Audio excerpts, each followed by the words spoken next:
Growl, growl, prowl, prowl. All right, everybody. As you can see here, the Game of the Year nominees have been announced for 2019.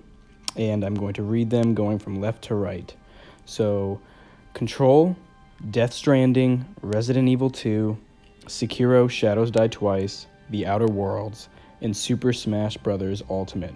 These are the nominees for 2019 Game of the Year. And I'm just going to talk to you about the psychological aspects of each game and why I think some might win or might not win. So right off the bat, we have a couple exclusives here actually. Death Stranding and Control and Super Smash Bros. Are all console exclusives. Death Stranding and Control are for the PlayStation 4. You can't play it anywhere else. Super Smash Bros. is exclusive for the Nintendo Switch. You can't play that game anywhere else. So right off the bat, that's just a little variable that you need to keep in your mind, a little fact about those games that might contribute to them winning or not winning. So Control, I don't believe is going to win just because it was a very niche type of game, it targeted a very specific audience, and I honestly didn't even hear much about it throughout the entire year. So for those reasons, I don't think that Control is going to win. I also don't think The Outer Worlds is going to win because it is just a solid game. Once again, it didn't get marketed too much. I didn't hear too many people talking about it. I didn't hear bad things about it. It's just, it just seemed like a very solid, good game. Now, Super Smash Bros. Is one of the greatest games ever made, in my opinion, but the main reason I don't think it's going to win Game of the Year in 2019 is because it came out a year ago, okay? It came out in December of 2018.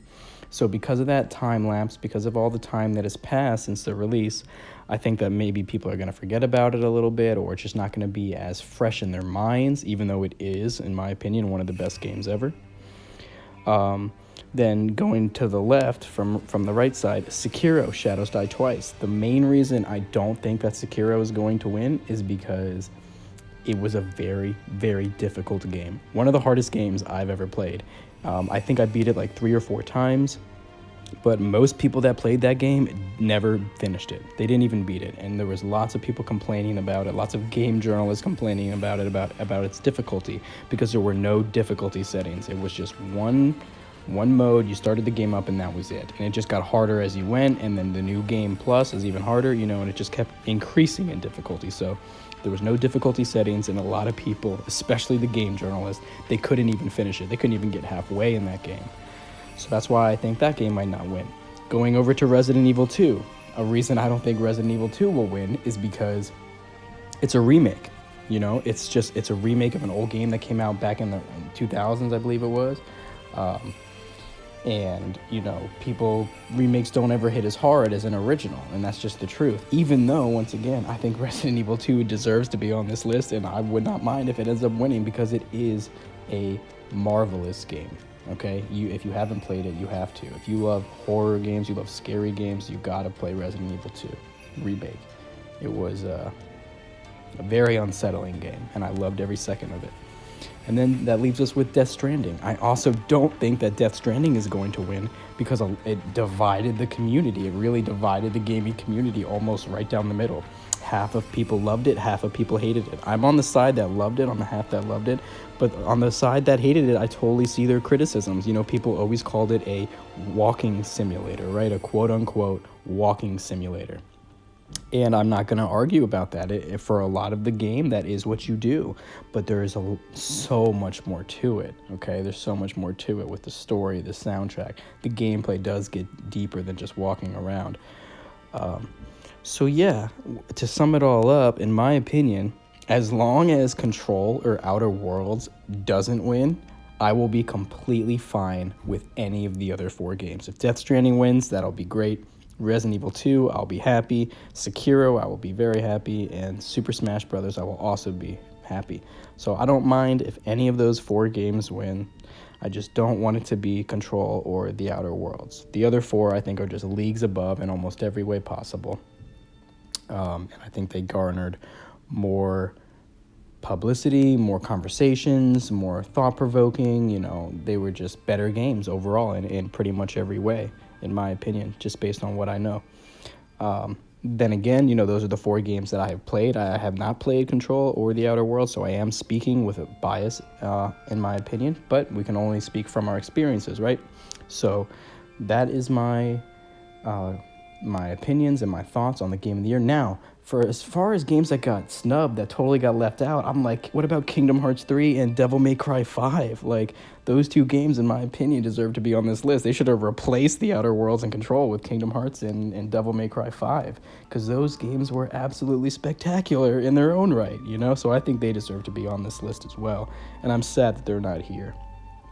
But like I said, as long as it's not Control or Outer Worlds, I do not care what the winner is, because they all have their value. They really, really do. One thing you'll notice about these games is there's no microtransactions, there's no loot boxes, there's none of that BS. Most of them are single-player games, Resident Evil, Death Stranding, and Sekiro. Even I think Outer Worlds and Control, I think those are all single-player games except Super Smash Brothers, which is a multiplayer game, which is fantastic, right? But I just love it, because EA said years ago that single-player games are dead, and then just look at how this goes for the past couple of years, right? 2017, what was Game of the Year? The Legend of Zelda Breath of the Wild, and then Mario Odyssey was right behind it for Game of the Year. 2018, what was Game of the Year? God of War. What were the other nominees? Spider-Man and Red Dead Redemption 2. Both all single-player games. And look at the nominees for this year, 2019. Every single one, single-player game, except for Smash, which totally deserves to be there and is a household name, household item. So yeah, thanks for watching. Thanks for listening. I hope you guys comment down below, like the video, share. Let me know what your thoughts are. Who do you think is going to win? Who do you want to win? Because those might be 2 different things, right? Who you think's going to win, who you want. And what games do you think should have been on this list that aren't here? For me, the 2 games I think should be removed, Outer Worlds and Control, get rid of those. Kingdom Hearts 3 and Devil May Cry 5 deserve a place on this list, in my opinion. I hope Kingdom Hearts wins the soundtrack. Personally, I love the soundtrack in Kingdom Hearts 3. And Devil May Cry, I hope it wins an award like Best Action Game or something like that, because they need to be recognized. They really do, those games. All right, thanks for watching, guys. It is now right around Thanksgiving. It's about a week till Thanksgiving, which means there's about 2 or 3 weeks till the Game Awards, so it's coming very soon. All right, stay tuned for more content, guys. See you in the next one.